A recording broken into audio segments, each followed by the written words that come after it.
అందరికీ ముందుగా హోలీ శుభాకాంక్షలు. రేపు సోమవారం హోలీ పండుగ మరియు శ్రీ మహాలక్ష్మి జయంతి సందర్భంగా రేపు ఎవరైతే తెల్లవారుజామున నిద్రలేచి ఇల్లు శుభ్రం చేసుకుంటారో వారి ఇంట్లో లక్ష్మీదేవి అడుగు పెడుతుంది. ఇల్లు తుడుచుకునేటప్పుడు కాస్త రాళ్ళ ఉప్పు, పసుపు వేసుకొని ఇల్లు తుడుచుకోవాలి. అలాగే ఆవు పంచకం దొరికినట్లయితే వారందరూ ఆవు పంచకంలో తమలపాకు వేసుకొని ఇల్లంతా చల్లుకోండి. అలాగే పసుపు, కుంకుమ గుమ్మానికి పూసి మంచిగా అలంకరించుకోండి. అలాగే శ్రీ మహాలక్ష్మికి పద్మదళ ముగ్గు అంటే చాలా ఇష్టం. అమ్మవారికి ఎర్రటి గులాబీలు అంటే ఇంకా ఇష్టం. ఎవరైతే అమ్మవారిని భక్తి శ్రద్ధలతో పూజ చేస్తారో వారికి ఆ లక్ష్మీదేవి కటాక్షం లభిస్తుంది. అలాగే పూజా గదిలో ఒక గాజు గ్లాసులో రాళ్ళ ఉప్పు నింపి అందులో పసుపు, కుంకుమ వేసి ఆ రోజంతా పూజ గదిలో ఉంచాలి. మరుసటి రోజు ఆ ఉప్పును ఎవరు తొక్కని చోట పొయ్యాలి. అలాగే ఆ పూజ అమ్మవారికి నైవేద్యంగా చక్కెర పొంగలి, పులిహోర, వడపప్పు, పానకం నైవేద్యంగా సమర్పించాలి.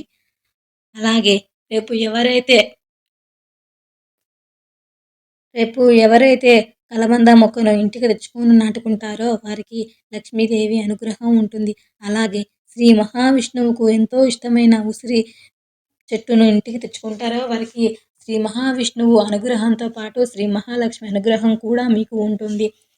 లక్ష్మీదేవికి ఎంతో ఇష్టమైన శంకు చక్ర పుష్పం మీరు అమ్మవారికి పూజలు సమర్పిస్తే మీరు అనుకున్న కోరికలు వెంటనే నెరవేరుతాయి. అలాగే రేపు శ్రీ మహావిష్ణువుకు ఎంతో ఇష్టమైన రోజు.